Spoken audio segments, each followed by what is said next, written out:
Foreign Policy Talk Series, an initiative of the CIS and UIC Panorama on the Caucasus. Yeah, it's our second webinar in the last few weeks on the Caucasus, South Caucasus. This time we'll be having regional perspectives as our speakers are from Armenia, Azerbaijan, and Georgia. And our moderator is Turkish, so how much more regional do you want? I just like to say this has been a successful series to date. I think it's our sixth installment, and it's picking up. And I always come out of these discussions much more enriched in terms of ideas and information than at the start of these discussions. Before I leave you, and I leave Mustafa Aydin to take the floor, and I should say also the speakers are all friends. Zaur is a more recent friend. Eka at Keshelashvili, I've met her a long time ago. She was in Greece. She had basically just been appointed foreign minister quite some time ago, and we met and talked briefly. Richard Giragosyan, I've known him quite a few years, and he's been instrumental also in the Armenian-Turkish dialogue. And Mustafa Aydin is my partner in crime in the series for many, many years. If you like this event, which I'm sure you like, just know that our next event is next week, next Wednesday on the 25th of November, where we will be talking about the US presidential elections, the implications for Turkey and its neighbors, with another great group of speakers, with Ian Lesser from the German Marshall Fund, Natalie Toci, who is well known in EU circles, the director of EIA in Rome, and Dorothee Schmidt, who is the Turkey expert at IFRI, France's big think tank, and Mustafa Aydin. And I will be moderating the discussion. So without further ado, Mustafa, the floor is yours. Thank you very much, Dimitri. As Dimitri has already indicated, this event is organized by Center for International and European Studies of Kadir Has University and Panorama platform of International Relations Council of Turkey. And we have been doing this number of times, and this is the second one on the Caucasus. And no doubt recent developments in the Caucasus deserves even a closer look, more than twice, maybe a couple of more, we'll try. Tonight we have really great team. When anywhere you talk about Caucasus, definitely you have these three people there, and I'm listening there always. And as Dimitri said, all of the participants tonight are great friends, longtime friends of mine as well. And we have walk, talk, write together more than, I don't know, 20 years now, I think so. Tonight we have, let me introduce them very briefly. Actually, it's very difficult to introduce them briefly because they have done so much and so many things. But from my screen, on top of my screen, at least as I see it, Eka is there. Eka Cheshashvili is the president of Georgian Institute for Strategic Studies. She was almost every position in Georgia, despite her very young age. She previously served in governmental positions, including Vice Prime Minister, State Minister of Georgia for Reintegration, Secretary of National Security Council of Georgia, Minister of Foreign Affairs, Prosecutor General, and Minister of Justice. And then she had several other positions, international positions and connections. But she also has, I don't know how she managed all this, but apart from governmental positions, she also has an academic background. As an associate professor, she taught public international law and accountability for human rights atrocities at various Georgian universities. She has MA in international law from Notre Dame Law School and certificate in human rights law from Oxford University and diploma in law from Tbilisi State University. It's very nice to see you, Eka, tonight.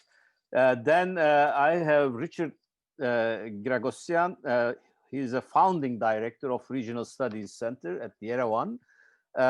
He is also a go-to person in Yerevan about everything Armenia, Caucasus, South Caucasus, and international relations, at least for me. He has been contributing analyst for Al Jazeera and Oxford Analytica. Also, he has serving as a visiting professor at the College of Europe, Natorin campus, and senior expert at Yerevan State University. He has a long list of consultancies from Asian Development Bank to CIA, if I'm not mistaken. No, U.S. Department of Defense and U.S. Department of State, among others, but various economic organizations as well. He was, interestingly, also a regular columnist in Turkey for 2 years, 2008, 2010, for the Turkish language international edition of Newsweek. And he is another stranger in Turkey, having been on Turkish TV several times talking about Caucasus, Armenia, Turkish-Armenian relations, etc. And he was quite active in political life when he was based in United States, participating in different election campaigns. I have to say, not Trump administration election campaign, definitely not. Finally, Zaur Shiriev is an independent Azerbaijani analyst, and also currently, of course, he's an analyst for South Caucasus in International Crisis Group based in Baku. He works on security and foreign policy issues, including conflicts in the South Caucasus, of course, particularly Nagorno-Karabakh conflict, and Azerbaijan's relations with regional actors, including Turkey, Iran, and Russia.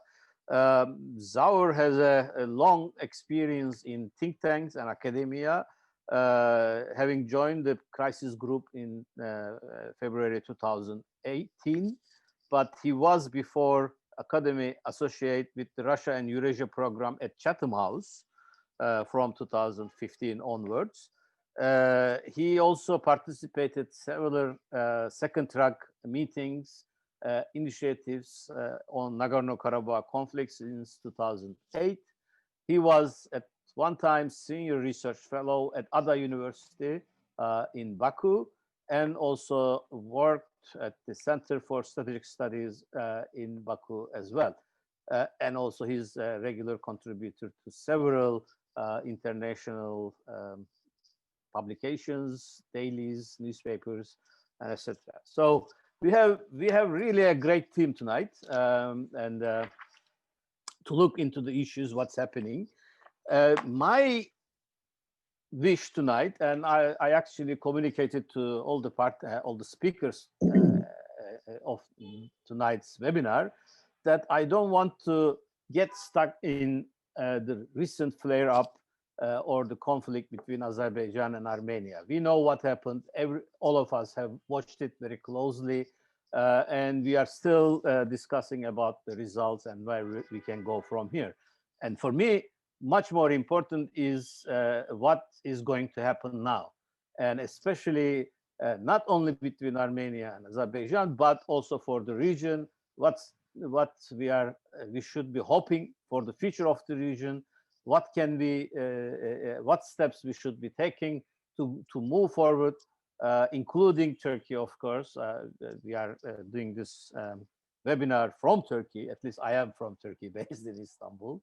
But we have people now from Baku, Yerevan, Kiev, and Istanbul also.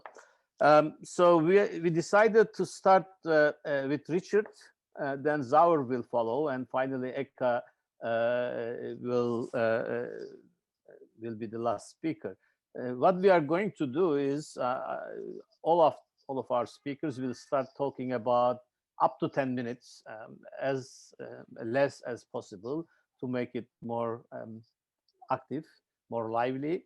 Then I'll ask them further questions, and also I will ask them your questions, the attendees. You can ask questions in different places.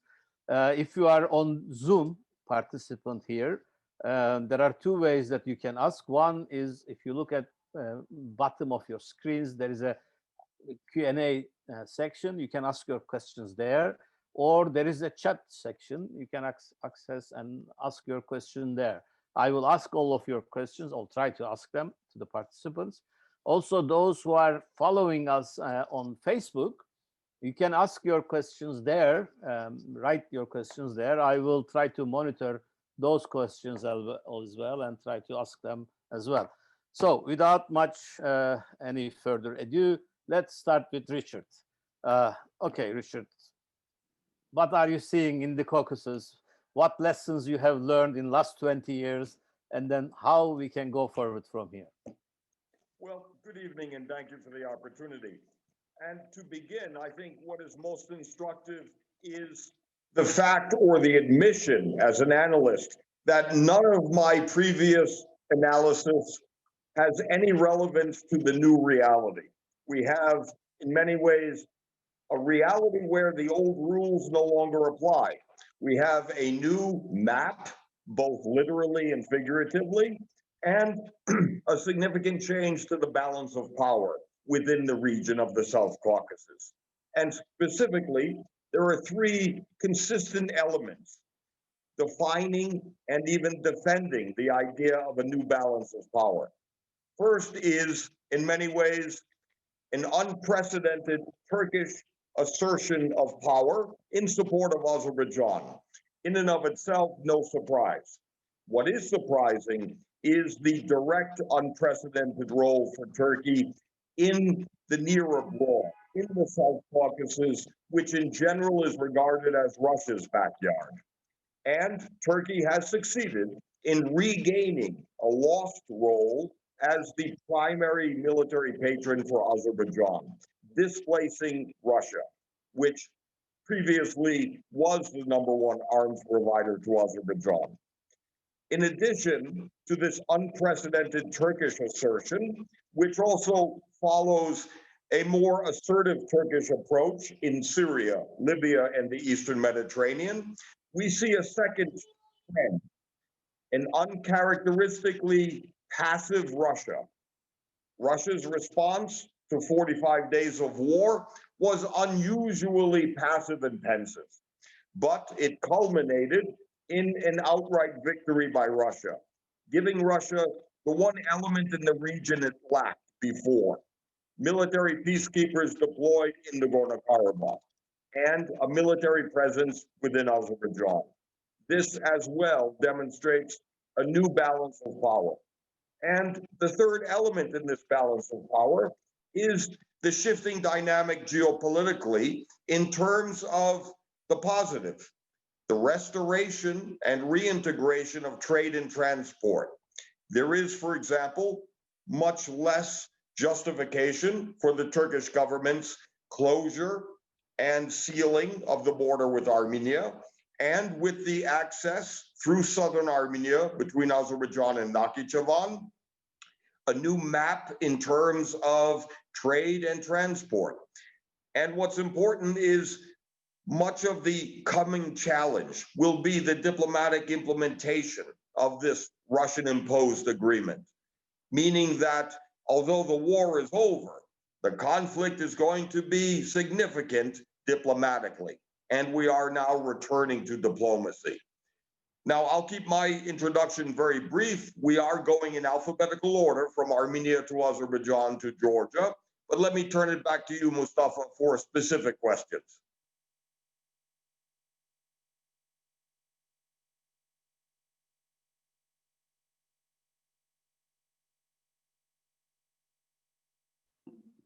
Sorry, I muted myself and forgot it. It happens. Sorry. Let me get back to you after I get introductory remarks from everybody, and I'll ask my questions also. Let's say, Zaur, how do you see the situation from Azerbaijan? Hi, hi to all, and it's nice to join this discussion. And I'm speaking here. I'm going to reflect the opinions in Baku and Azerbaijan. So it's not a, let's say, crash group position, an institutional position. I just wanted to remark this. So first of all, this is a for Baku, for Azerbaijan, this is a military victory. The military victory came after 26 years. So what's basically we see right now, the implemented agreement, at least this is the half implemented agreement. We see that this is the already peace deal proposals that proposed to the sides in the last let's say at least 25 years since the 1994. So the exactly the all peace proposals have elements of the return of 7 territories back to Azerbaijani jurisdiction and interim status to Nagorno-Karabakh and the security arrangements. So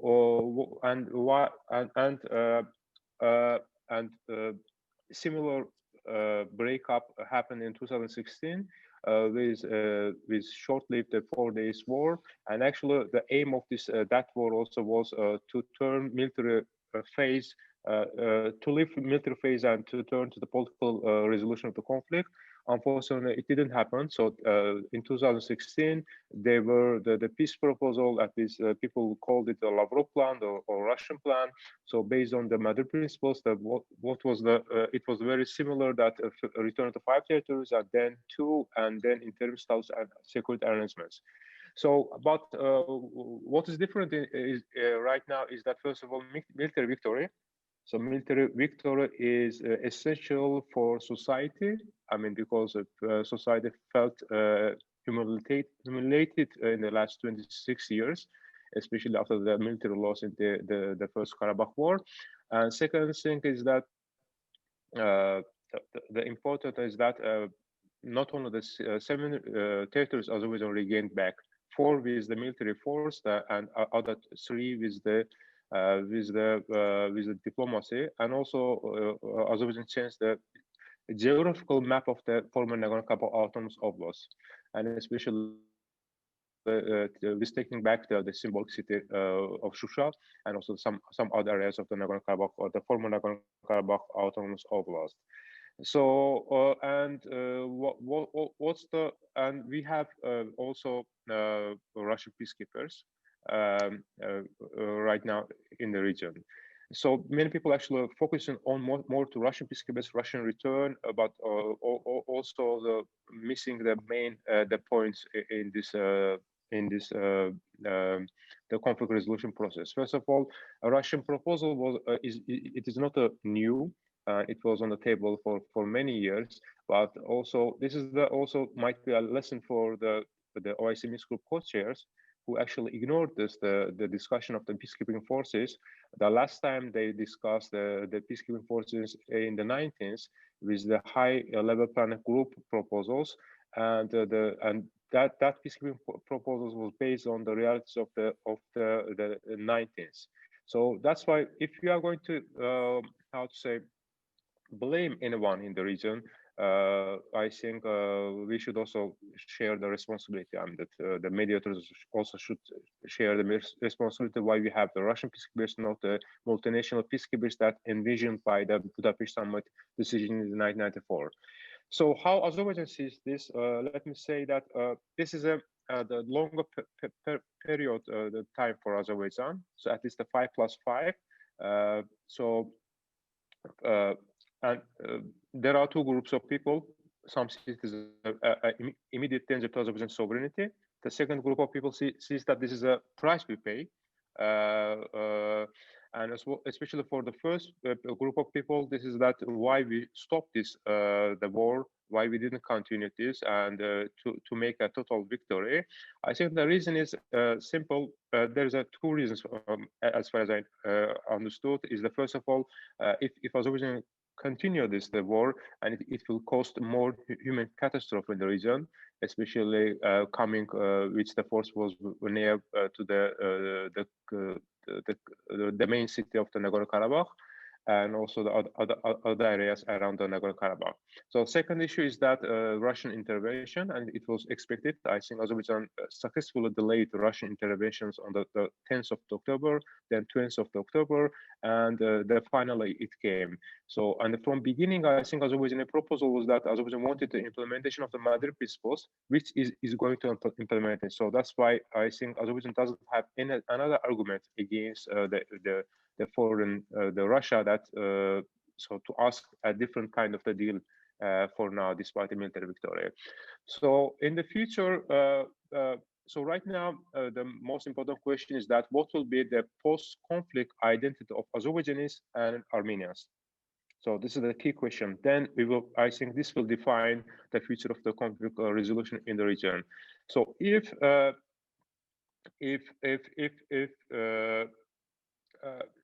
if it's going to be a reversible forgiveness, I mean, like that, I can forgive you, someone who wrongs me, only if I can punish him to a similar degree to my own pain. So if the Armenians is going to see this as a let's say the defeat, and so to preparing a new war, then it will be a reversible forgiveness. And the second one is that negotiated forgiveness. That's a primary conditional and dependent on the proportional reciprocal actions.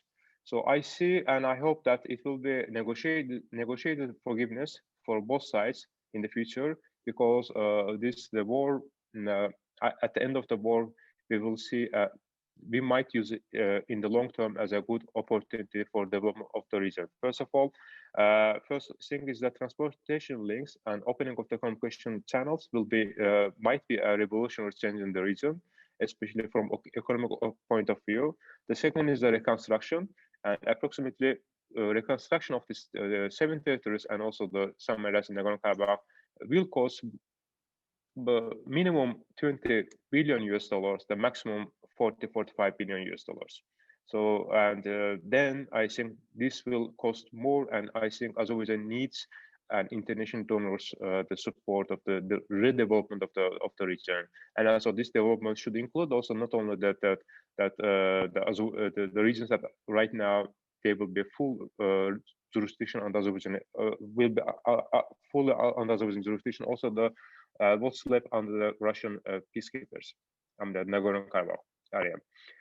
So then opening of the border, ending of the blockade of the let's say Turkish blockade, because Turkey closed its border in 1993 with April when the Kelbazar occupied and the United Nations Security Council resolution. So and Kelbazar will return back to Azerbaijan jurisdiction on the 25th of November.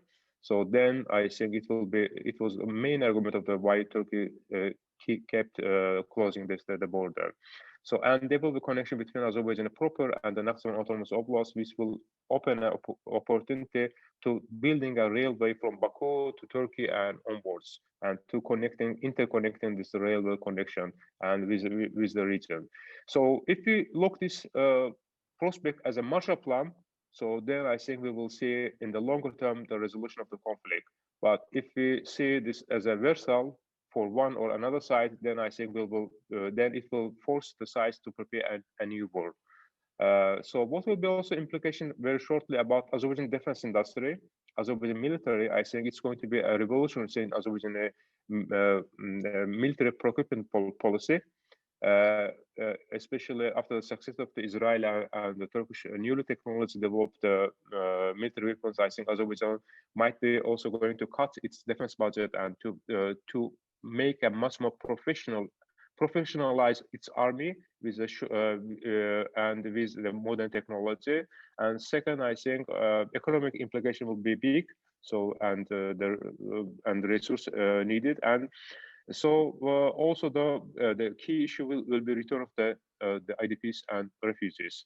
So right now the number is close to the 1 million, even sometimes more. So and it will take a longer term period. And also the Azerbaijan population, I think, will see one they will be surprised negatively that when they see these regions how it was destroyed. This is a result of the first war between Azerbaijan and Armenia. I was in the region a few days ago. I'm in the Fizuli, and it will take the years. It's not easier. It will take the 5-10 years to develop this region. So, and probably we will not envision to expect that in soon Azerbaijan IDPs will return back. Also, even for demining projects, it was announced by government that it will take the 10-15 years to demine all areas. So this is a longer term, how to say, the issue for regional development and the return of the IDPs, and also there will be some immediate challenge, also the humanitarian aid to population people in Nagorno-Karabakh. So then return of the Nagorno-Karabakh Armenians back, and also there will be a time. There is need how to time reconciliation between the sides, because right now geographical position of this where they are going to live, they will need some communication. So, and the last point is that there will be two questions, immediate short-term question after 1st December. The first question will be what will be status of the Nagorno-Karabakh de facto authorities. So, and because I think this is right now, they are unacceptable for Baku to start in dialogue. The second issue will be the status of the Turkish peacekeepers, and also whether, as it is written in the agreement that the all Armenian troops will withdraw from Nagorno-Karabakh, whether it includes also the self-defense forces of the de facto, the former Nagorno-Karabakh. So, and also the third issue is that whether it's going to be how they're going to manage this, using this supply routes. For example, Azerbaijan will get back to Kalbazar, but there is no proper communication between Azerbaijan proper and Kalbazar. So how they're going to connect? So the same, there are many similar communication issues in this new map of the Nagorno-Karabakh conflict zone.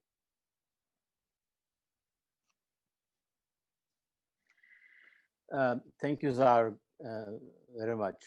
Eka, if you allow me, let me ask a question to Richard, because I was wondering about this, and I think it would be nice because Zahar already indicated this. Could you, Richard, tell us a little bit about the domestic psychology and political situation in Armenia now? Okay, it might not be easy, definitely, and will be, the feelings would be high, but I also know you that you can observe situations, taking a step back. Maybe you can convey to us who are not been in Armenia in recent days, months, what's happening there, locally, domestically. Well, the short answer is I'm greatly worried and concerned in two ways. One is, in a general sense, the democracy, the gains and reforms since a rare, nonviolent people power revolution in 2018 ushered in a new period of legitimacy with free and fair elections. These gains in democracy are now under threat, are imperiled by the unexpected scale of the military defeat. And the weakness of the government seems to be increasing day by day. There is now a cabinet reshuffle that seems to be too little too late to appease opponents to the current government. Now, the real threat, however, is not from the opposition, which is largely unpopular and tied to the former government. The real threat to the prime minister is the prime minister himself. His own words, his own actions are key to his political survival. And what we see is the end of Armenia's myth of invincibility and very surprising disappointment and even incompetence in the performance in the war. What this also means is the recognition that the Nagorno-Karabakh issue predates Armenian independence.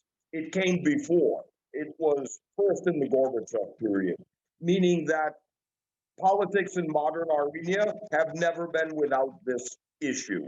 And therefore, an unprepared society, unprepared by the government for the scale and severity of the military losses and territorial losses, is a significant challenge.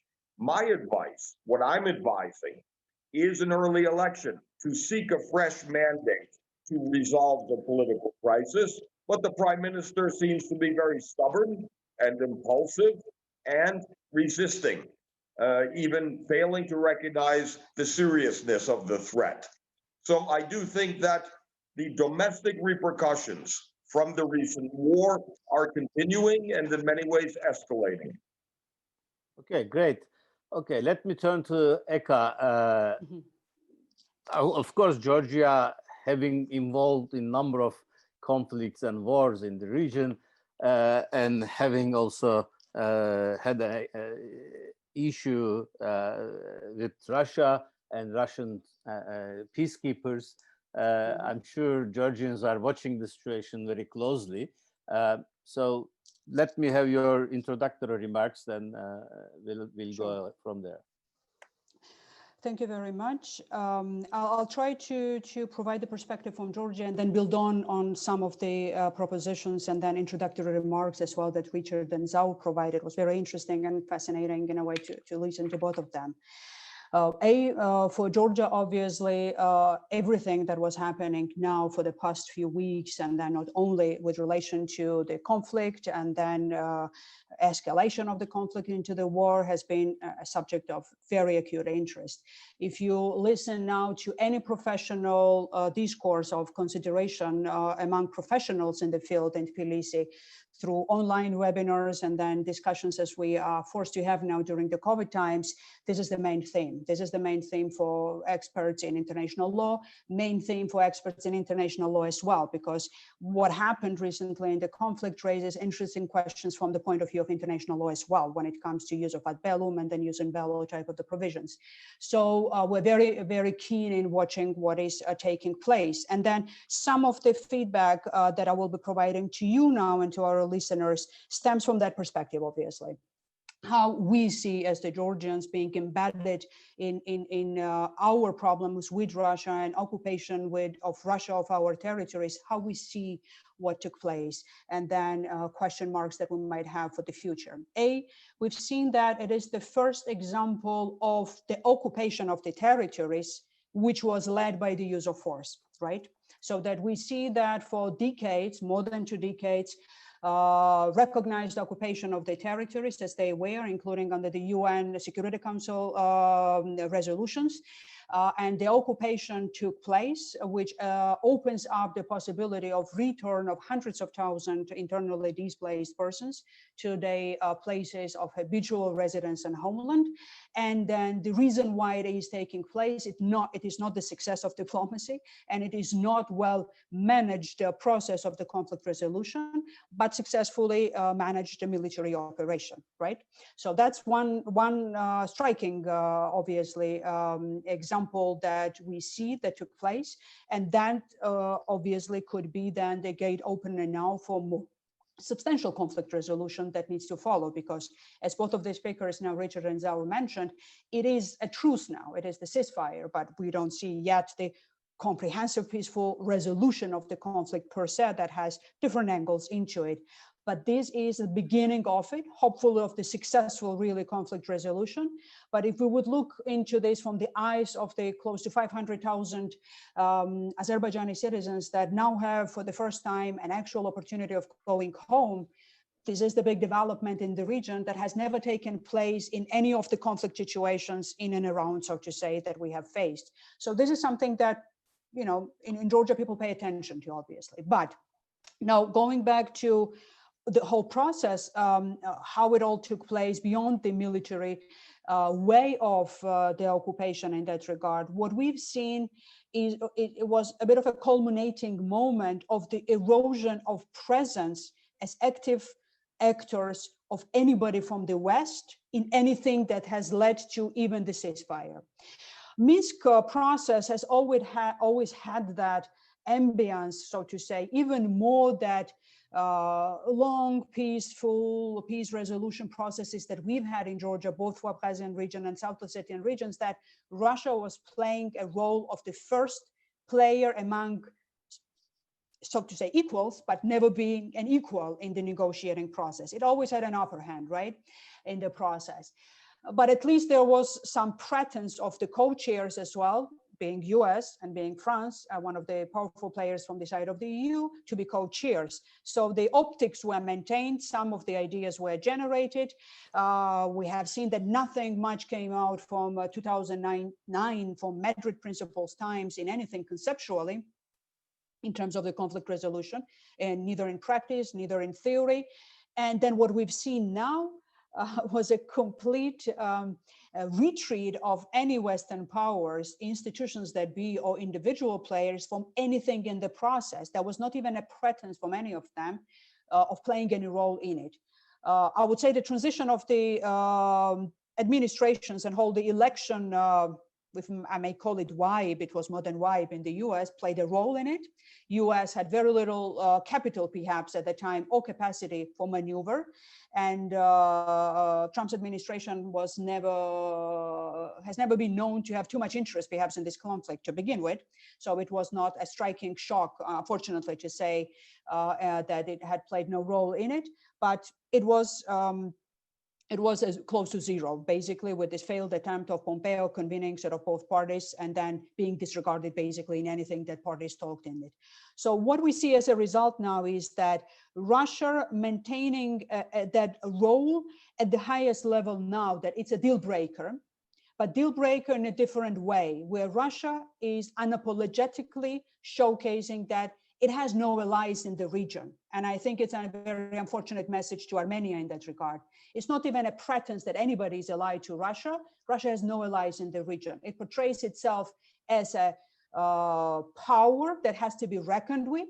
And even with a country like Armenia, which has a special sort of allying strategic relationship with Russia, including within the CSTO, Russia basically said that I don't care what those frameworks are. I can be very formalistic as in interpreting the obligations under the CSTO, for example. I do as it fits my interest, whenever it fits in the way that it fits. I don't have any allies, you're too little for that. So that I guess that is a projection of power in that regard.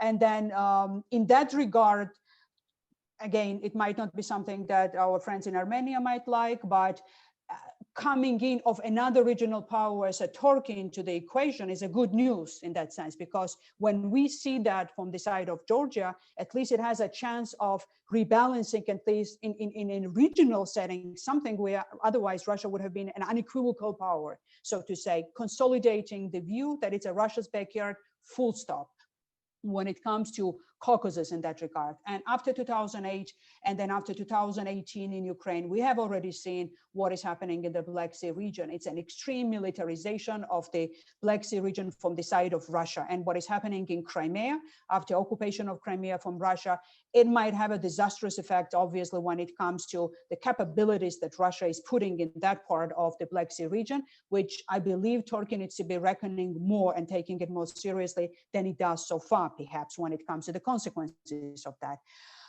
One little but important detail I would say into what Zaur has mentioned, and Richard alluded to that as well. If you look from the point of geography, it's what has been discussed previously with the occupied regions and the occupation and the way it happens, Lavrov Plan, Madrid principles prior to that. But when it comes to the security presence, it's the first time when it's purely Russian. Yes, with monitoring center, we still don't know when and how sort of Turkey will come into equation. But even with Russian presence, please pay attention to the fact that there are FSB forces as well for the first time for the border, so to say, control and the Lachin corridor. And we have very unfortunate experience in Georgia of FSB forces being put as the security guard, so to say, of occupation lines, and then attempted a creeping annexation as well of the territories that they do in the South Ossetian region, for that matter. FSB forces are even bigger of a menace rather than MOD forces in that regard with the heavy ammunition. And Russia will have both now in the territory in terms of a presence.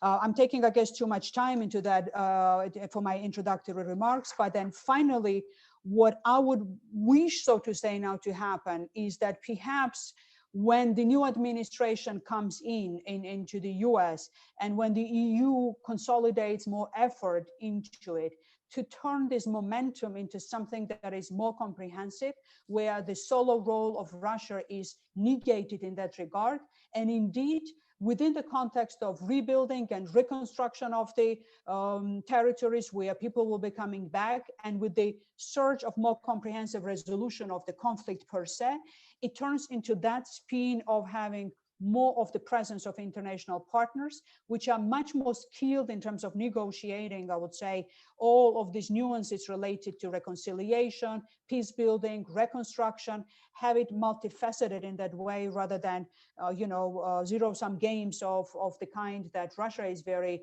skilled to play with, and not to allow, once again, for that momentum to become a management process. Because my final word would be that I hope it is a wake-up call for everybody that preferred mode of operandi, even for the Western communities, of managing rather than resolving conflicts, we are paying heavy results of that.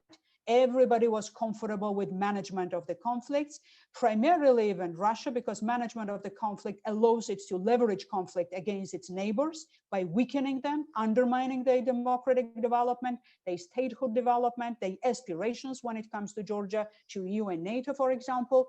That card needs to be destroyed as a card. We have to have thoughts on how to resolve the conflict rather than how to manage the conflict. Management of the conflict, it's not enough, has never been, but hopefully it becomes a bit of a wake-up call for any potential democratic resolutions anywhere for the conflict. Great. Thank you very much, Eka.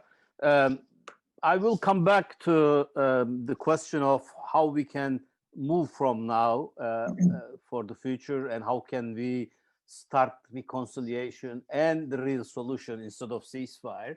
I'll come back to this question, but let me ask Zaur first about the domestic situation in Azerbaijan. I can imagine, but that one of the questions also deals with this. How do you see a political involvement of Azerbaijan domestically in the mid to long term? And is this, so to speak, victory guaranteed the limitless running of Aliyev in power, or there will be changing in domestic politics in Azerbaijan? Thank you, Mustafa. Speaking frankly, I think yes, undoubtedly, the President Aliyev will have a different legacy. So he's the first leader since Azerbaijan independence who regained back the territories, and might be historically, it is a big achievement for him. So that's why he will get the much more the support for this the military victory. But the question also is how President Aliyev is going to in the short term, let's say short and mid term, how he's going to manage this Russian peacekeepers, or how he is going to open up the questions, how he's going to challenge the short-term issues that will come after the 1st December, after handover of the Kalbajar and the Latvian regions back to Azerbaijani jurisdiction. So there will be many questions will come up, and as I pointed out before, the first question is about this interim status, and so then the status of the Turkish peacekeepers and how it's going to balance the Russia. So because the Russian peacekeepers is very sensitive issue for anyone in Azerbaijan, and unfortunately, ironically, both Azerbaijanis and Armenians never wanted the Russian peacekeepers, and so right now we are facing Russian peacekeepers, and also, but pragmatically, this is the only way that when and how the Russian peacekeepers could get out is that only cooperation between Azerbaijan and Armenians. So this is the only way that when they are going to solve this problem, and also President Aliyev will have, specifically for this conflict, as a very good starting negotiating position. So especially when it comes to the fate of the territories that under the Russian control right now, because for Baku, right, geographically, economically, there is no prospect. So without the support of this, without regional development and integration with Azerbaijan and Turkey. So that's why this will be a triumph card for President Aliyev and Azerbaijan government for next in the short and long term. So, and the most important thing is that what will be the Karabakh issue was an excuse for many things in Azerbaijan. So many things that not especially when it comes to the development of the rule of law, the court system, and many things that when these issues raised, always come up is that we have a big Karabakh problem. And right now, half, or let's say fully, this is resolved, at least from Baku's point of view. So that's right now there should be a new thinking for Azerbaijan, redevelopment of its regions, its and also the engagement with in different way problems of the IDPs who is going to return back. So this is a short and mid-term challenge, and main factor also will be about economic issues. So how Azerbaijan is going to get the international the support on this issue, the redevelopment of these regions and return of IDPs. And right now, what we see from agreements, the only UN agencies is involved to the agreement, but there is no, how to say, there is no an issue of the donor conference. What we need is a donor conference which we could see support of the international organizations and countries, which will help not only this the adjacent territories and also the Nagorno-Karabakh itself. So I think I mean, it's hard to say that what will happen this the governmental relations, but I think everyone understood, even the government also, that this is a new period for a country. This is a new period for nation, and so it's not going to easy, and it's not going to be the same for them that how is going to manage the things inside the country, domestically and internationally. So that's why it's a challenge. Also, it's a big chance. So it depends how the Azerbaijan is going to redevelop its strategy towards the region and also towards the country's development. Thank you, Richard. Our friend Mithat Çelikbala has asked a question, actually a similar question that one that I asked you, but he seems to also add to domestic politics. He's asking, do you expect any quick change in foreign policy making? And let me also add this, how is the feeling in Armenia now about the Russian position, about the Russian forces in Armenia and their widespread control of different sectors of economy? Let me begin with the second question, Mustafas, as our host. In terms of the Armenian perception in general of Russia, what's interesting is how much has changed. Armenia, Azerbaijan, and Nagorno-Karabakh for a long time were in agreement on only one issue. They used to be all against Russian peacekeepers. The Armenian government quickly reversed in that position. The general perception in Armenia is, even despite resentment about Russia's passive response, it is Turkey's role in this war that has led the majority of Armenians to welcome the Russian embrace and to welcome the Russian peacekeepers. This is a strategic U-turn in many ways, especially for the more democratic government of Armenia. What we also see is fresh concern that the security and future of the Armenians of Nagorno-Karabakh are dependent on less than 2,000 Russian peacekeepers. That's a concern. But to turn to Mithat's questions, the impact on Armenian foreign policy is very interesting. First, if we look at Armenia, today we have the firing, the dismissal of the defense minister. A couple of days ago, the resignation or firing of the foreign minister. What this means is the imperative for Armenia now, tomorrow, in foreign policy, is the need for a new diplomatic strategy. What's going to be Armenia's goal, objectives, and end state for Nagorno-Karabakh? It can't be independence, but what is it exactly? And what's interesting is the Azerbaijani foreign minister is also a recent appointment with no diplomatic experience. He's the former Minister of Education. The new Armenian foreign minister has diplomatic experience, but no negotiating experience. So it couldn't be, in many ways, more challenging as we face a pivotal test of diplomacy to have rather inexperienced new foreign ministers. The second, I would say, direct impact on Armenian foreign policy, we should expect an acceleration of Armenia's turn investing in a coalition against Turkey with Greece, Cyprus, Egypt, and perhaps Israel. This will be a very assertive coalition with France as well, perhaps, directed against Turkey. And third, the final factor is in foreign policy, we do see signs already of a cycle of conflict, a hunger for revenge. And in many ways, this hunger for revenge within Armenia is not just external, but internal. People are looking for someone to blame, and this is both destructive and deadly. And finally, Eka raised a very good point that needs to be repeated and reiterated.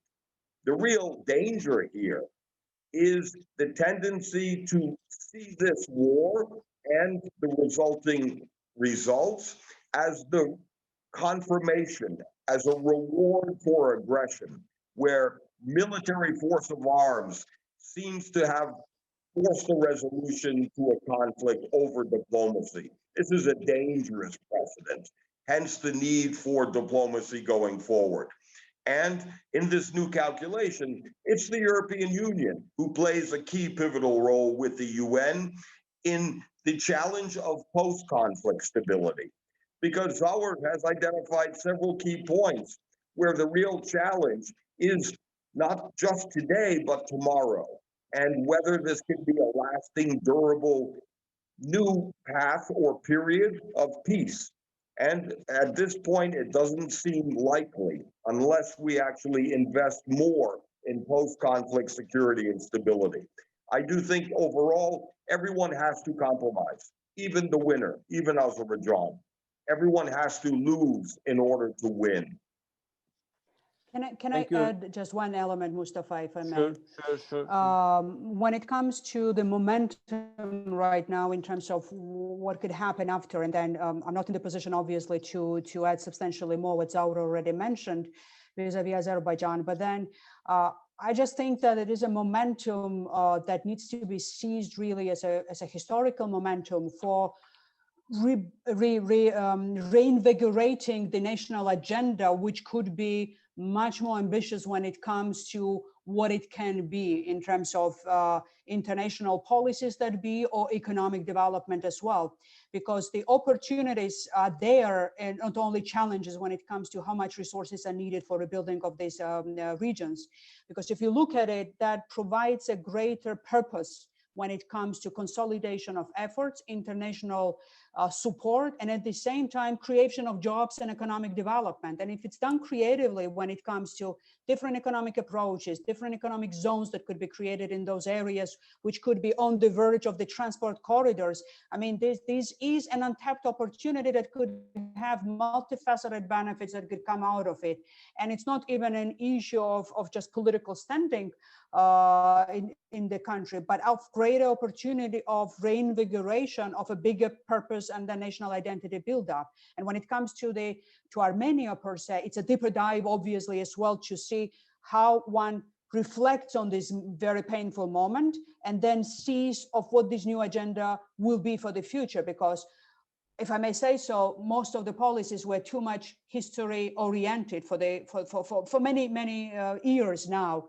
And then that has led to the extreme rigidity in the negotiating processes from the Armenian side, without using any opportunities that either Madrid principles or other elements of negotiating processes offered. And when it comes to what happened now, while I'm not a proponent generally of the use of force in that regard, but I think what happened now showcases that use of force is not off the table. So if diplomacy fails and becomes just a management of the conflict, with an understanding that it will just continue endlessly like that, it is not the reality anymore, and it can change. And while having that perception, there needs to be more vigorous approach than obviously in the diplomatic processes, so that there is an understanding that it leads to something rather than becomes an end in itself. Unfortunately, most of the negotiating processes has become that. And what I see vis-a-vis my own country in Georgia right now, all of the negotiating processes that we have, it's a continuation of ongoing processes with no results into it, with continued creeping annexation of more and more territories from the Russian side of the territories outside even of the occupation lines. And then what we hear mostly is just the signs of regret for those who support Georgia's territorial integrity and nothing else. And people who are living on the ground in those territories, they are losing their homes every day when the creeping annexation lines move forward. And that was the reality for many people, hundreds of thousands, of not being able to go to their homes. So for them, now, in the perception of those who are now able to go home, use of force is validated. And I can understand why, from a human sort of look into that. But the wake-up call for all of us should be that if there is no meaningful change into how negotiating processes are taking place, this will become the new reality, somewhat of a new normal, especially when, if and again, more global security arrangements will not reemerge, hopefully with more of the US back into the scene, with more of the foreign policy discourse into it, because other than that, it's different regional powers having then different regional arrangements that could come out of it. And then some will benefit from that, some will not, but at the end of the day will not lead eventually on a global scene to more stability. But as of now, when it comes to the results of the outcome, occupation of those territories have been recognized by all international documents. And what happened now is the occupation of the territories that have been recognized as the occupied. So in a way, it's a question even for international lawyers to ask, how do use of force related principles apply to the situations when something like that happens, right? Because these are the open questions now. Yes, we come to now the place that we should be talking about the solution and who's going to start actually this peace and reconciliation and moving forward. One of the actors is, of course, is EU. Eka, let me ask you, there is a question also here, Theodor Moga from Romania. He's asking, how would you explain the limited role played by the EU in this crisis? Is the EU so consumed by its internal challenges, which keeps it so busy that it cannot really look into this, or was this a deliberate choice by the EU not to be involved in this crisis, looking maybe from a pragmatic perspective, seeing that it could have not done anything? And of course, let me add something here, whether EU could become one of the actors who could reinitiate peace process in the region, maybe balancing the other actors. I think EU had different issues as the problems why it happened, not as a deliberate policy, I believe so, from the side of the EU, that it didn't matter or they are okay with the outcome as it is when it comes to Russia's role in the way that Russia played in the negotiating process, or for Turkey for that matter. It's the overall scale of the crisis in which all of us are engaged right now, and then EU as well, when it comes to internal issues and when it comes to this rift in transatlantic relations as well. There are many burning issues that EU had to deal with, and I believe that there was no sufficient political capacity or institutional capacity at the time to play an active role in it. And part of the problem was the overall issue vis-a-vis Turkey within the EU as well, which was not related to Karabakh, but was related to the Mediterranean part of the problem, and Greece and Cyprus, and then the escalation of confrontation within the EU member states as well, as to what the approach of the EU vis-a-vis Turkey should have been based on that. So there are camps now within the EU when it comes to the approach vis-a-vis Turkey. And by that, the mere fact that Turkey played an active role now in this process had its own waves and resonance, so to say, in the way how EU could have reacted. But big portion of why EU was not perhaps forced into it more was because US was completely absent as well. So if there would have been a strong US presence, transatlantic alliance would have played much better. And finally, as a resolution of what could come out, I believe that for any effectiveness for the EU to have in this regard, US presence again would be needed, because heavy lifting needs to be done at this point. And then until the new administration is at place in the situation of a lame duck administration, will be very hard to expect for Russia to pay any attention, for that matter, or by Turkey as well, to what any of the current players as the co-chairs would have to say. I believe that the Minsk format needs to be changed. It's outdated, and especially from the EU side, France lost the credibility, let's put it bluntly. I mean, lately it became openly biased in many ways in terms of the positioning, and it's not only vis-a-vis Armenia and Azerbaijan and then Armenian diaspora in France as a factor, but vis-a-vis Turkey as well, which is an extremely high-level confrontational issue right now between France and Turkey. It's not the good times, let's put it that way, between the two countries. So in that regard, there needs to be a thorough thinking from the side of the EU, whether it's EU itself that needs to be part of the process, as it was the case, for example, with the vis-a-vis Georgian conflict, for example, or if it's any member state, who is best placed as a country with authority that could be reckoned with, or unbiasedness as well that could come with it, so that it could be acceptable partner in that regard, generating the traction as the main partner for both sides, because it will be very important that both sides will have to listen to the representatives here. To US, ultimately, everybody will listen anyway, right? If the US comes with any force into it. But who would be the trusted actor from the side of the EU remains to be seen. So I would see that the most challenging time is before new administration comes in, and that will be hopefully in normal ways. It should be expected in January.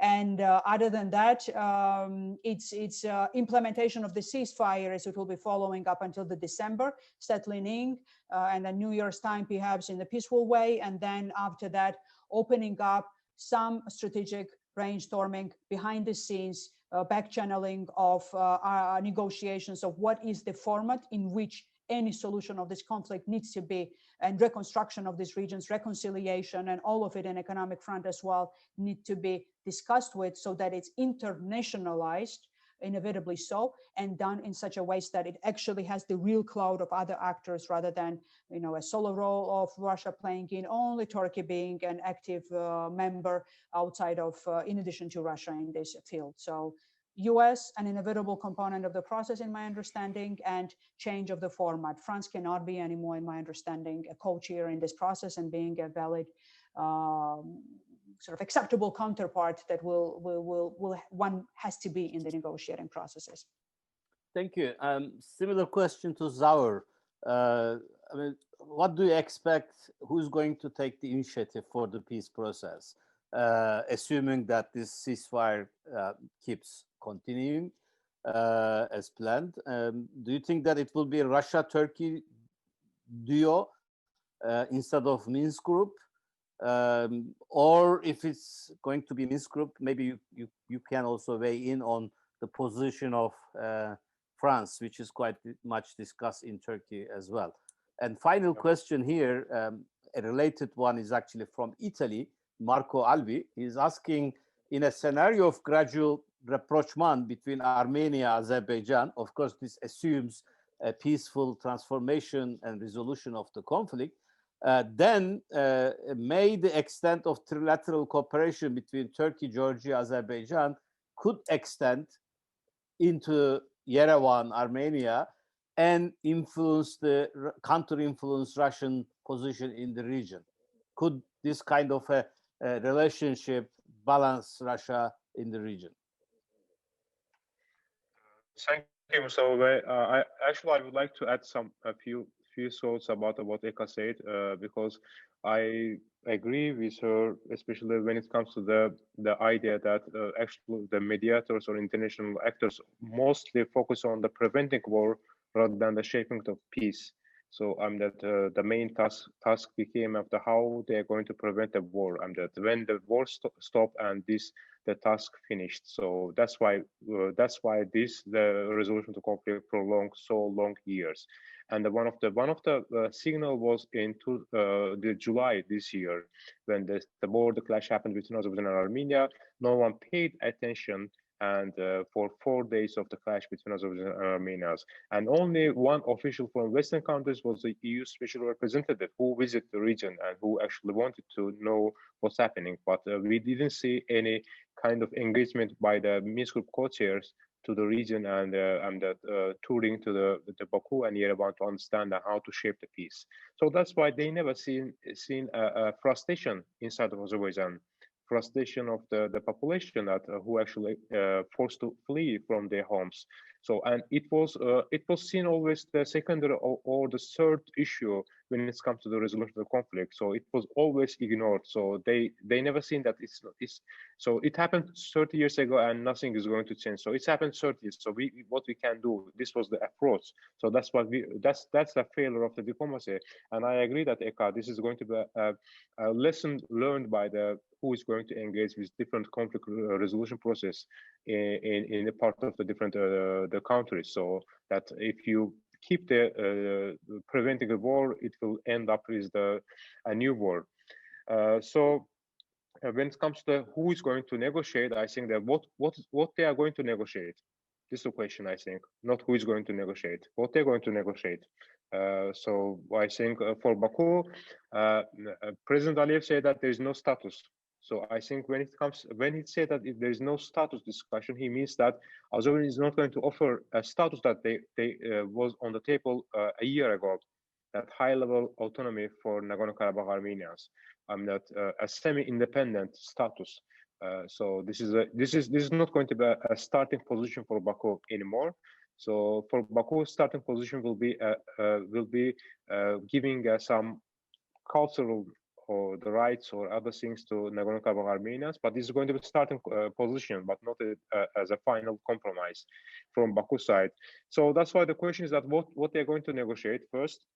So and when they are going to negotiate. But immediate challenge right now is that so there are 2,000 Russian peacekeepers, and all Armenian forces is going to withdraw. Who is going to play up the police forces?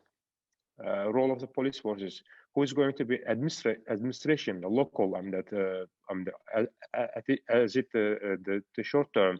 So that's why there is need a civilian mission also to the region. Might the UN propose or EU supported civilian mission because the only civilian missions can help the societies to re-engage with each other. Unfortunately, right now, what's happening is that the new supply routes, new roads that connecting the region that is going to develop in the next 3 years is going to disengage this Azerbaijan and Armenians, not re-engage. So I think they will cross the different areas that they will not meet the Azerbaijan and Armenians. So that's why I think there will be a plan how they are going to re-engage with the population. So that's why, so Baku's starting position is different right now. And so when it comes to the Minsk group, I think Baku is not happy with the role of that played of the Minsk co-chairs, Western Minsk co-chairs, because during the war, they focused to more Turkey rather than the conflict. So they tried to prevent the Turkish, how to say, influence of the region, and also they misunderstood the Turkish role, because the general perception in West was that Turkey is managing everything, Turkey deciding on behalf of Baku. So if we pressure to Turkey, then Baku will cease or Baku will change its position. But it was vice versa.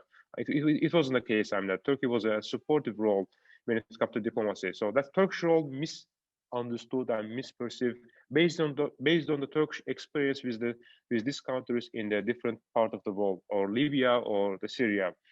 So that's why right now I think if they continue, the Western countries will continue focusing more to Turkey rather than conflict resolution. Then it will be there will be less role they can play in the conflict resolution process.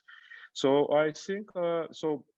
Right now there are many discussions, because you know that Minsk group is not only about the co-chairs, there are also the permanent members. The German is a permanent member, the Turkey is a permanent member. There are many countries, Sweden, Finland. So there might be time to enlarge the Minsk group and to bring the all countries together and to come up with the idea, not only that how the Baku and Yerevan is going to negotiate the final status, but also how to develop the region, how to help the refugees and IDPs, not Azerbaijanis, also the other Armenian refugees, how to open up, how to reestablish their daily life after this destructive war that in all this area. So that's why there might be, when you look to the Minsk Group co-chairs, Minsk Group permanent members, you can see that it's mostly European Minsk Group. So that's why I think there will be a role of the EU could play a more role. And when it comes to the criticism that why EU is not played a role, because EU is not a part of the peace process. Official, the EU and only France is representing as a co-chair. So that's why EU doesn't have any formal role in the peace making process. Might be from now on, it's the time the EU to look to strengthen the mandate of its own already EU special representative, and to find out a way how to engage more, because the EU will be only institution that who can help the region to develop more and to reestablish the contact between Azerbaijan and Armenia with a new peace agenda. I believe this is the only thing that so the EU role is much more, I think, would be constructive. Okay, Zahar, thank you. Richard, same question to you. Who do you think should start the peace process, reconciliation, and who would be the best actor now to do so? That's the first question. The second is, do you think the presence of Turkish forces in Azerbaijan, now there is going to be some sort of Turkish force there. We don't know the number, we don't know their function, but there will be some. How would Armenia see this and perceive this, and how would this affect the reconciliation process? And finally, also, would you give a chance this kind of economic, because all three of you actually talk about the trade and business possibilities if there is a reconciliation. Would you think that this would accelerate, help the situation for the solution in the region? Well, let me briefly take from the reverse order of the questions. The reason I'm stressing economics is counterintuitively, in any other conflict, post-conflict situation, business, trade, transport would be the least effective incentives. I argue, however, just the opposite. In this particular case, at this particular time, the economic recovery from COVID-19 is a serious challenge. This is a shared threat from COVID-19. This is why we could have a much more effective economic incentive. And it is a lift all boats positive driver. This is why the real key turning point may be Turkey reopening the closed border with Armenia. In other words, to add even more of a new dynamic. And that economic process and promise is very real because of the COVID-19 recovery. The second question, in terms of looking at the real challenge here going forward, is the EU is probably best suited and the only international actor that can actually take care of the donor conference, the financial economic aspects of stability. In other words, how do we keep a peace? If we have an agreement and we have diplomacy, how do we ensure less risk of renewed hostilities? And I do think there are two international organizations now on the ground, the United Nations and the International Committee for the Red Cross, which never gets enough credit for the work they do behind the scenes. And I do think this opens the door to greater European Union involvement and what we should expect from the incoming Biden administration.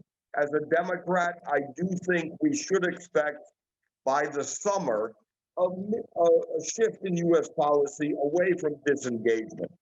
Ironically, Georgia will become more strategically significant, and I do think there will be a return to the region. In terms of whether it's France, Turkey's a member of the Minsk group, I agree with Zawar. We need to activate the Minsk group as a whole, the Nordic countries as well. And in many ways, the EU has to more formally adopt an institutional approach. Now, having said that, what worries me is at the end of the day, it's Russian peacekeepers. And what I've learned from Eka and my Georgian friends and Ukrainian friends is that there's no such thing as Russian peacekeepers. And once they deploy, they never go home. This may become a shared threat in terms of the interloper of Russia. And it's something that merits more scrutiny. Beyond that, I don't have any answers. I'm still learning. I'm still observing. This is why I'm grateful that it's Howard and Echo with us to teach me. It just And very, could you tell, I'm sure. Eka, could Eka, in the minute, could you read the question? There is a long question for you from the Zeki, For me? Zeki Demir. Yeah, in the Q&A, it's Okay, I will. quite a long question. You read it, and in the meantime, Richard, could you talk a little bit about possible perception of Turkish forces in Azerbaijan? Oh, I'm sorry, I forgot the question because it's an easy question. It's overwhelmingly negative. And in one short sentence, perception matters more than reality. And the threat perception is extremely high of any Turkish military presence. And it resurrects fears from the past, from 1915. I mean, sure. Yeah. Thank you. A kind of a follow-up question. During the conflict, of course, we have heard several times from the Armenian president, kind of exaggerating, maybe overplaying the Turkish role in the conflict, maybe in an attempt to consolidate his power base in the country, or use it in the European sense, garner the European support. But I'm sure this also had some sort of an impact in the Armenian society. And one of the issues that I'm interested in, I think we talked with you this just before starting this event, is whether we can move from here forward between Turkey and Armenia also, because one of the reasons of the close border was the part of the occupation of Azerbaijani territory. So this has ended one way or another now. Could we move forward? This is a question, of course. How long will it take to overcome this extremely current negative view in Armenia regarding the Turkey in the Caucasus? Well, the very short answer is there is a unique possibility, because in many ways, if Turkey takes a unilateral move, if Turkey makes the first move, it may contribute to a new environment. What we also see is, for many years, normalization between Armenia and Turkey were hostage to Baku. Now, normalization is hostage to Yerevan. And in this regard, the resurrection, the restoration of the one nation, two states, the perception is threatening from an Armenian perspective. So it will take time. But if the Erdogan government does take a unilateral gesture, restoring direct flights, opening the border, there is perhaps a new perspective that we face. Okay, thank you, Richard. Eka, you read the question. It's more about Russian peacekeepers and whether could you open up on a little bit their possible roles?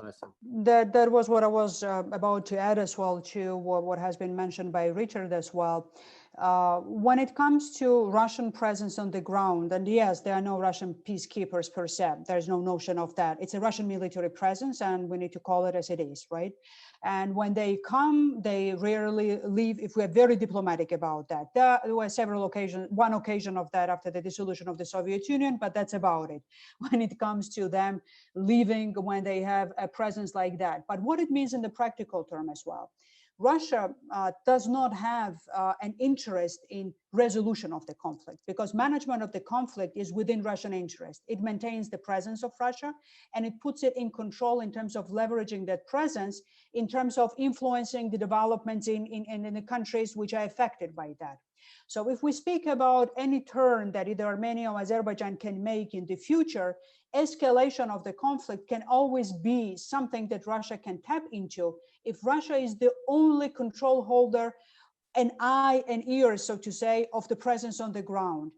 Having a monitoring mission, at least, if not the full-fledged peacekeeping forces, which would be ideal to internationalize peacekeeping forces as part of the resolution of the process, there needs to be an independent monitoring mechanism, at least as a bare minimum, so that if anything happens, there is a clear-eyed, fact-based analysis of what actually happened. This CSDP mission in Georgia, EU monitoring mission, even if it has no access to the occupied territories, as much as monitoring mission of OSCE has no access to the occupied territories in Ukraine as well, at least if there is escalation of any kind, there is an independent report of what actually happened. Because what Russia usually does, it can fake actually who did what and use that for acceleration of the conflict or for pressure points that it wants to create. This is very dangerous, because now we speak about positive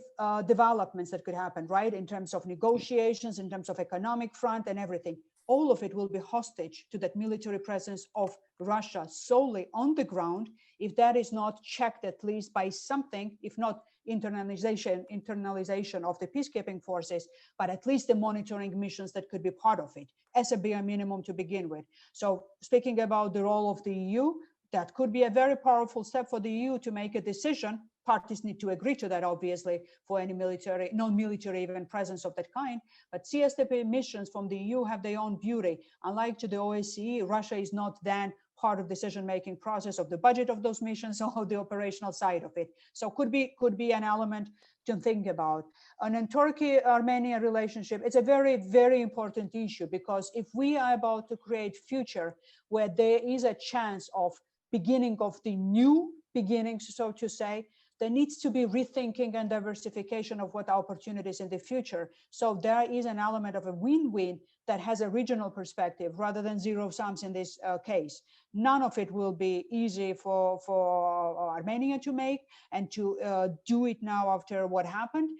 But if there is a tangible component into it, a right way of negotiating those solutions, linking it to the development with the conflict resolution, then that creates a very, very important angle into what could be the part of the future in this regard. And finally, I still stick to Georgia one way or the other, but then the way I would see it, that the powerful message for the West, that they are back into the game in the region, would have been more presence in the country where they have more freedom perhaps of doing that when it comes to the local political, not only acceptance, but requirement for that. And then recently, consolidated appeal from all Georgian opposition parties came to before Pompeo visited Georgia. Thinkers, opinion makers did the same, asking for military presence of the US in Georgia. There needs to be some diversification. There needs to be upbringing and uplifting of the military capabilities in the region. And then part of it is the way how Georgia could be seen as a rebalancing act, so to say, so that there is no freeway that Russia might have in terms of the military presence. And if it's done in the right way, then that could be something that could showcase in a tangible way that we're not abandoning the region, and then we are part of the game, and we are part of the game in a meaningful way. So that could be something that could be merited, and that could help developments not only in Georgia, but vis-a-vis Ukraine and vis-a-vis Karabakh conflict as well, and then this reconciliation process between Armenia and Azerbaijan in the future. The voice will be clearly heard then when it comes to diversification of the players on the ground. Okay, we promised 90 minutes and we are almost up. So I will give the floor one more time to all of you, but also ask I also ask small questions as well. Could you, Zaur, let's start with you. your final points, and also about Iran. We haven't talked at all about Iran and its role in the Caucasus. And in this conflict, of course, Iran was not involved, but there were some news and information about Azerbaijanis living in Iran and their position and how they are forcing their government to take position, etc. And recently there were a couple of news in Turkey about some Iranian MPs making speeches in the parliament, Iranian parliament, against the land connection between Nahchivan and Azerbaijan. Could you also comment a little bit in your last points about Iran?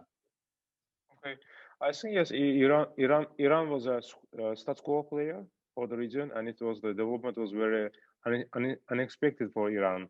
So because especially in the southern part of the region, that the four regions that Fizuli, Gubadli, and Zangilan, which is originally state border with Iran, was under the occupation and also under control of Armenians. So right now the things has changed rapidly, which is making which is a new reality for Iran.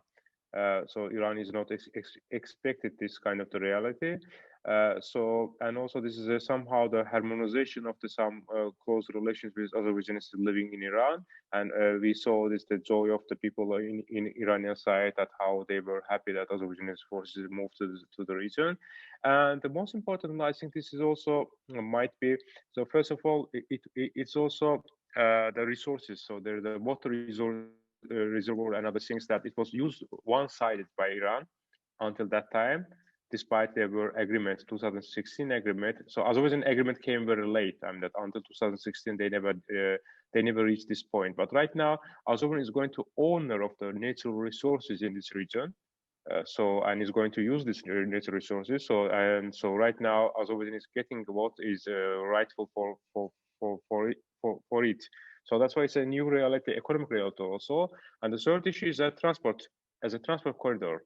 So if it's going to implement it, Azerbaijan connection through Armenian territory to Nakhchivan, and Azerbaijan is not going to use the Iranian territory when it's going to land connection to Nakhchivan. It's a Nakhchivan Autonomous Oblast. So it's going to make the Iranian role less important when it comes to transport corridors. So it's going to be isolated a little bit. So that's why I think that I heard also that the concern from Iranian side, and so Iranian foreign minister is going to visit Baku, and I think the Baku's approach is not making the land connection is isolate Iran. It's Azerbaijan point is that to much more to reconnect more and to use this opportunity to reconnect with Armenia and also to bring the more economic development to the region. So and the purpose is not isolation of Iran. And I think it's very sensitive issue for Baku to keeping a very good relation with Iran. So I know that there are this kind of the concerns coming from Iran. I think this is also going to be one of the negotiation. It's going to be negotiated between Baku and Tehran in coming times. So my final point, I think. I hope we will see this as the end of the hostilities.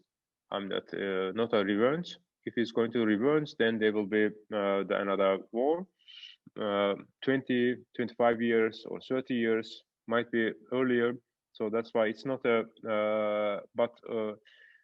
and also the second issue is that no one is happy that Russian troops involved as a peacekeepers, not peacekeepers. But I think that the one big difference is that Turkish involvement. Baku sees Turkey as a balancing actor in this regard. So and this is a little bit different that the situation in all we believe that is different from the situation in Georgia and Ukraine and other the conflict zones.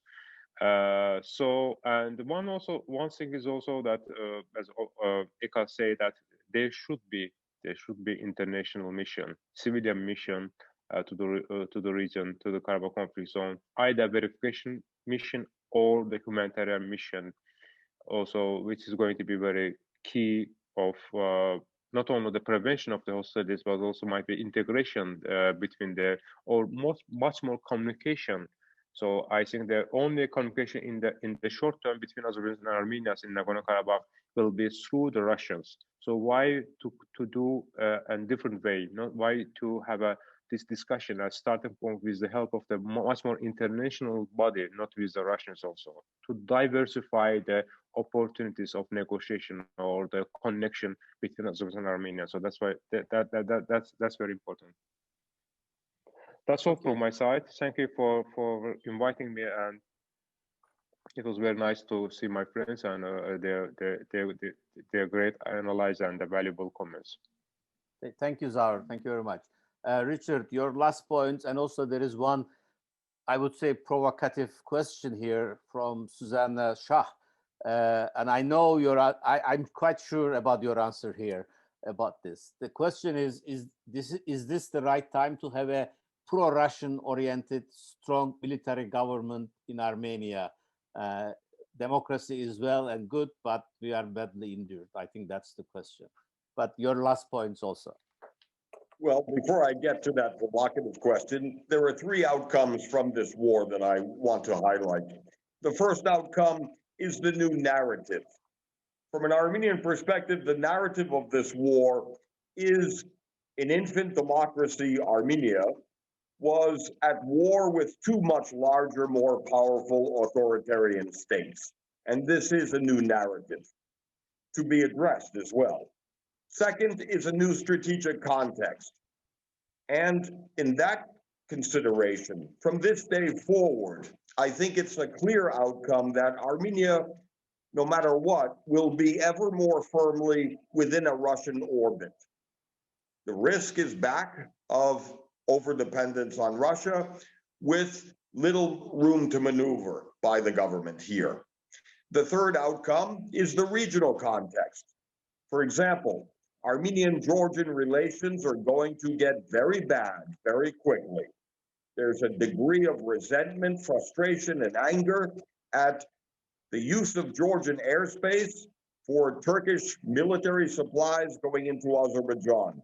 This is going to be a serious problem. Just as Armenian relations with Iran are going to decline. Iran is seen as much more pro-Azerbaijani lately and through the war. And final conclusion is going forward, stability depends now on the diplomacy to come. Whether we can turn this ceasefire agreement into a real peace agreement and address the unanswered questions, status, security. And finally, to answer the question, fortunately, Armenia has two advantages: stable civil military relations and increasingly resilient institutional democracy, where our real advantage is not in the hands of one individual Democrat, neither Saakashvili nor Pashinyan. Our advantage is in institutional democracy. In other words, individual Democrats could be helpful, but democratic institutions matter much more. And thank you for the opportunity. Thank you, Richard. Eka, we couldn't talk too much about Georgia, but would there be lessons from this conflict for Georgia about reintegration of Georgian territory, or that's old story now? Well, with reintegration of Georgian territories per se, it's a different situation vis-a-vis Russia, obviously. And then we always knew what we know now as well, that unfortunately with our own forces, we can never take them back when it comes to the force per se. But when it comes to how table can be reshuffled and then something that is not unexpected could happen even widely, that's a good lesson to learn in that regard, just not to quit thinking creatively of what could be the solution to something that many might think that has no solution to come. And then in that regard, we've never had that pessimism that reintegration of our regions is an impossibility, but that reinforces a hope that not by force, obviously, but by other ways of solving the conflict with the way how the regional setting could be changing over the time, one needs to be creative enough, ready enough, to deliver some change. And by ready enough, it's the homework that we always need to do ourselves by strengthening ourselves. And I'm afraid for the time being, my country is not doing well enough in terms of becoming more resilient and stronger in that regard. So that's obviously part, unfortunately, of the equation. But to end on a positive note, I would say what I see, where we are now, it's the history in the making in so many ways, not only in our region, but then globally as well. We are at times when anything is possible. That has good sides, that has bad sides into it as well. But if we have our own strategic vision of what we want to be made and shaped out of our future at the regional level as well, then we are best fit to lobby for that and then be more proactive for that. Because one thing what I have learned in my own experience as well is that while Russia is very good in imposing negativity and conflicts and then leveraging its own military power in the region that it calls its own neighborhood, Russia is very bad in providing any recipe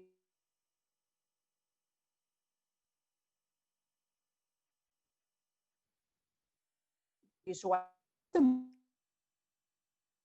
momentum of hijacking perhaps this positive agenda for the future from Russia by actors who are best fit to do that. European Union, US, ourselves, we are more fit for thinking through it, what this creative future could be for us, and then hijacking that agenda from Russia so that Russia has no monopoly of what the future individually for our countries could be, and then what the future collectively of the region should be in the future.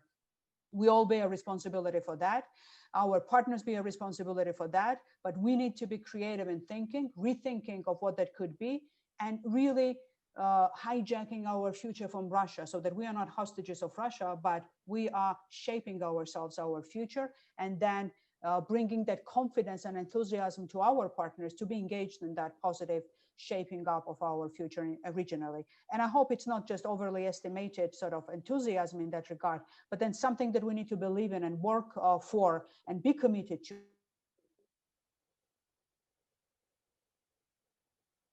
Is because of Russia, but not doing anything to change it as much as we can. Okay, great. Thank you very much. I'd like to thank all the participants, attendants. Good questions. There was quite a strong interest. And of course, I also thank my friends here, panelists, Richard, Eka, Zaur. It was nice to see you, even if it's online. I hope we can meet again soon in your region, not in Turkey. I would prefer to come to the region and meet you there. Thank you and good evening to everybody. Thank you so we'll much. have Thank you another for all meeting of you. soon. Thank you. Thank you. Bye-bye. Thank you. Thank you all.